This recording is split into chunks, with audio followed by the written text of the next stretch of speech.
Sports. After becoming the first player in NBA history to ever record a 60-point, 21 rebound, and 10 assist triple-double, Luka Doncic said, and I quote, "I'm tired as hell. I need a recovery beer." Welcome, folks, to Late Night Bites, the recovery beer of short-form sports podcasts. I'm, of course, your host, Kev, and let's get right into it, shall we? The first story today is the potential comeback of Terrell Owens. T.O. recently, quote, tweeted Rob Gronkowski, who had mentioned he was bored.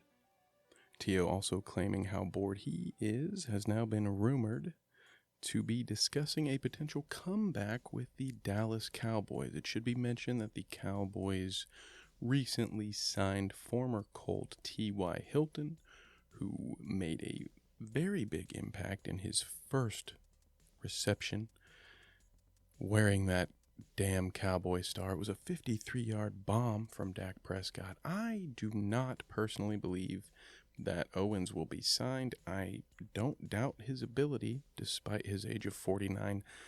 I did see him catch a couple of touchdowns in the fan-controlled football league, and we all know how legitimate and tough that competition was. So, I, for one, think that T.O. absolutely could come back to the NFL. However, I don't see the Cowboys actually needing him. They've got CeeDee Lamb. Is T.O. better than Noah Brown at this point? Don't get me wrong, of course. Career-wise, T.O. is head and shoulders above Noah Brown. But is a 49-year-old Terrell Owens going to do better for you than what the Cowboys currently have? Is he going to be better than T.Y. Hilton?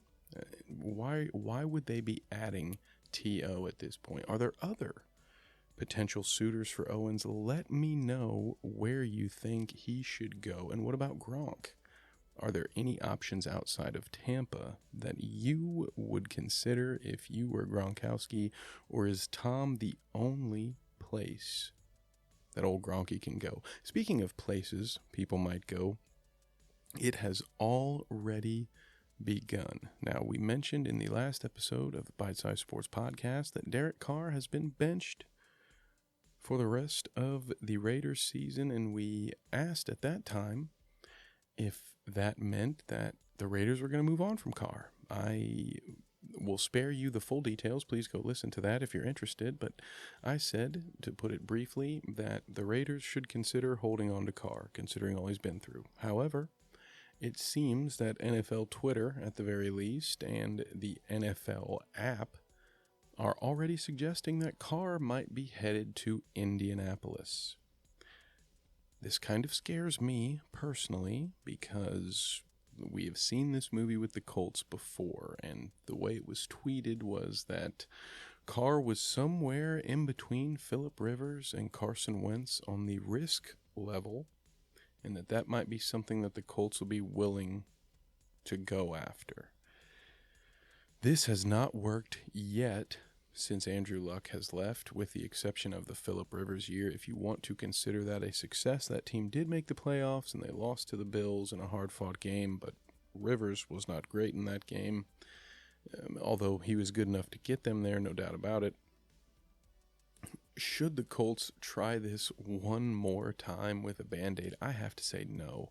I'm tired of it. I would rather see this team be bad for a year and get a good quarterback in the draft and hopefully have an opportunity to win some games and go deep into the playoffs by paying the good defense that they have to stick around for a couple of years and draft a quarterback and then hopefully do what the Seahawks were able to do way back in the day and build a stacked roster around a solid quarterback on a rookie contract and try to go out and win you one that way. But let me know what you think.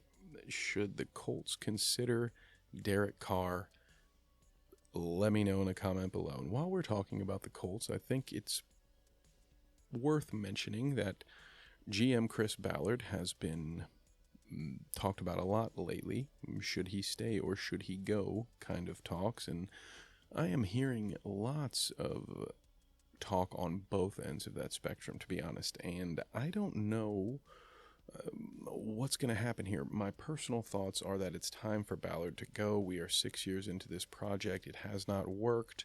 You need to bring in a new coach anyway. Let's just hit the reset button. New GM, new coach, start the whole thing. Let's clean the slate and restart some things here. There's a lot of free agents that I think the Colts can just let walk, and that they can build on this roster depending on, there's a handful of free agents that they should re-sign, the guys that are there. Other than that, let's reset this thing, and there's still enough there for this to be a good team within a couple of seasons. It shouldn't be a long and excruciating rebuild unless you continue to try to slap Band-Aid quarterbacks on the situation and make some poor decisions in free agency. So let me know what you think. I think the Ballad of Ballard should be winding down to an end, but hey, maybe I'm alone there. Let me know in a comment below. Now, let's pivot quickly back to the NBA. We have some scores to look at. First, we have the Wizards beating the Suns to the tune of 127-102. Rui Hachimura led the way for the Wizards with 30 points, while DeAndre Ayton had 31 for Phoenix. Maybe the biggest story from that game will be the fan that was ejected from the front row. Don't worry, we will show the footage in the next episode of the Wild World of Sports. Be sure to subscribe to our YouTube channel to find that. It will be out in the next couple of days. But as far as the X's and O's go here, the Wizards jumped out to a 15-point lead to start the first. They gave some of that back up by halftime. It was even in the third, but the Wizards pulled away, nearly doubling the Suns' effort in the fourth quarter to pull out a 25-point victory. How are you feeling about the Suns? We discussed it in our last episode of the Bite Size Sports podcast that Devin Booker is expected to miss approximately a month with a groin injury. This is not a good sign. They lost tonight to a 15-21 Wizards team. Not a great look. And while we're on the topic of not great looks, the Milwaukee Bucks collapsed in overtime to the Chicago Bulls. DeRozan steals an impound pass late to tie the game. Easy for me to say. DeRozan also had 42 points and 10 rebounds, compared to Giannis Antetokounmpo, who had 45 points, 22 rebounds, and 7 assists for the Bucks. But it was not enough as they slowly let the Bulls chip away at this lead, and before Chicago outscored them by 6 in overtime to pull out the 119-113 lead. What do you think? Was this more a Bulls win or a Bucks loss? I tend to lean towards the latter, but let me know what you think. The Hawks lost a tough battle to Brooklyn at home, a 1-point loss, 108-107, as Kevin Durant sank a go-ahead jumper, and the Nets have won their 10th straight now. We've been talking about it over on the Bounce at Stadium Rant's YouTube channel, so check James and I out there. We will be talking more about this red-hot Nets team Thursday night, 9 p.m. Eastern. We will be live. But back to this game for a moment. DeJounte Murray nearly a triple-double with 24, 9, and 8. KD, as mentioned, the big bucket, but he led all scorers with 26. He had 16 rebounds and 8 assists. The Nets getting hot. Maybe it's a little too early, but man, this is the team we have been waiting years to see. 10 wins in a row.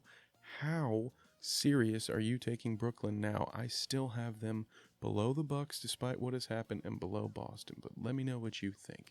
Moving on in to the Eastern Conference basement, where the Pistons ousted Orlando in a 121-101 beating, but that's not the biggest beating that we'll be talking about, because Killian Hayes knocked out Franz Wagner in a scary looking skirmish that featured a punch to the back of the head. We'll watch it Wild World of Sports later this week, but man, a scary looking play. Hope Franz is okay. Back to the game. Alec Burks led all scores, and including the Pistons, at 32 points. Wagner was the leading scorer for Orlando with 19. He also had 6 rebounds. Going down to Miami, we party in the city where the heat is on, where the Lakers cannot get a dub, and Siri doesn't know what I'm talking about. So 112-98, the Lakers were beat by Miami.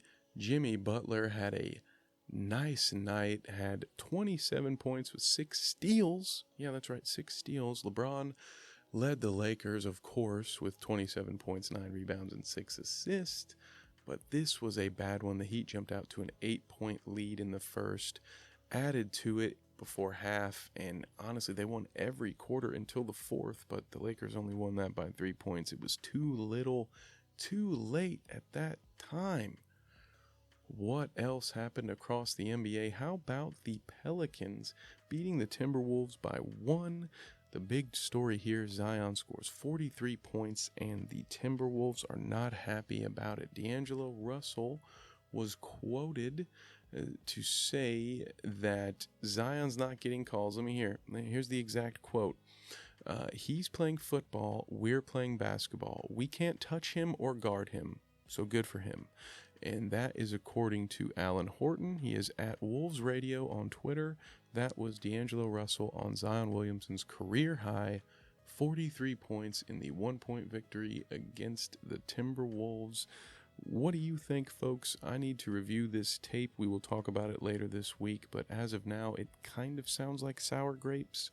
The Timberwolves, among their many issues, some of it has been a level of maturity, and this maybe speaks to just expressing frustration. I don't have any real issue with it. It's part of being human.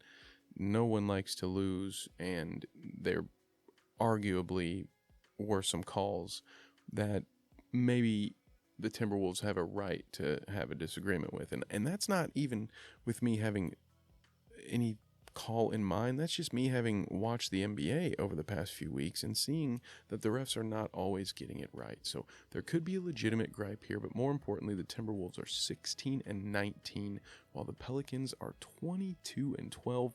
They are 15-4 at home.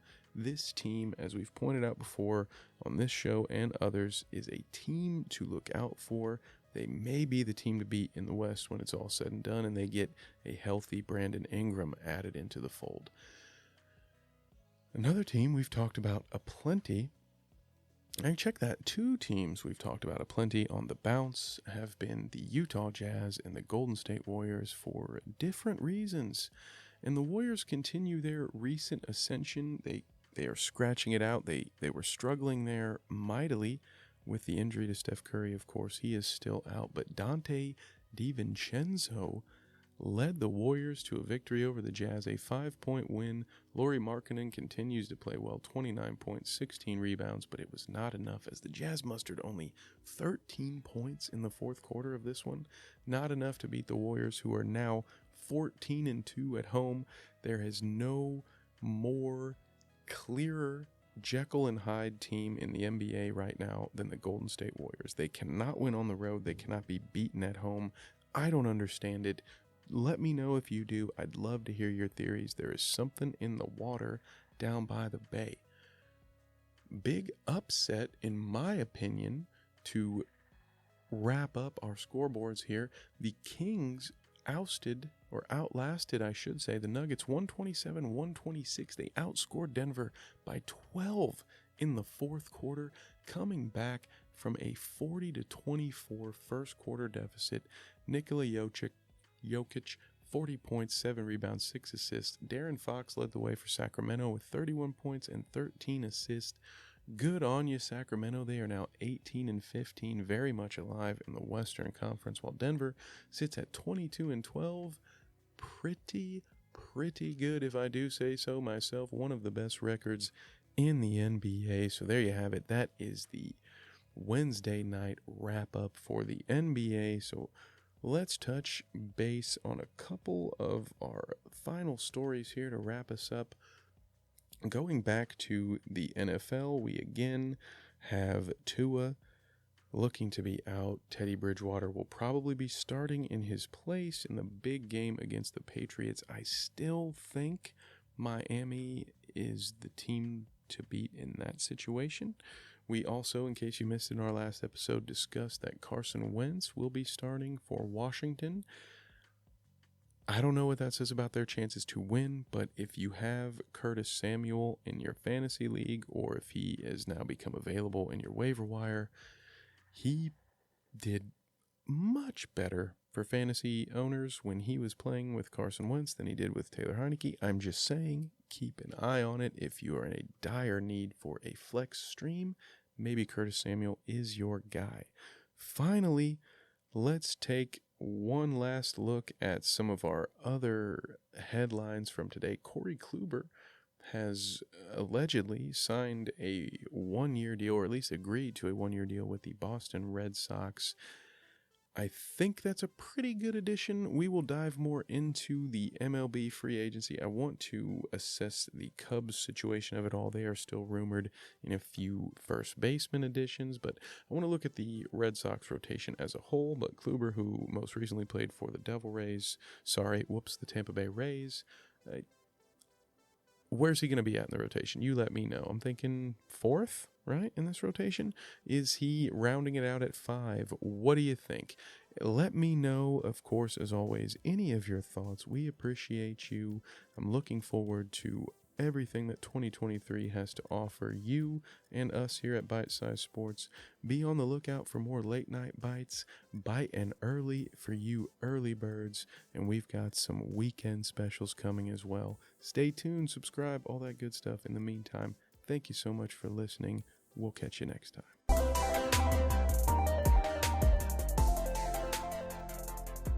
This dude just did this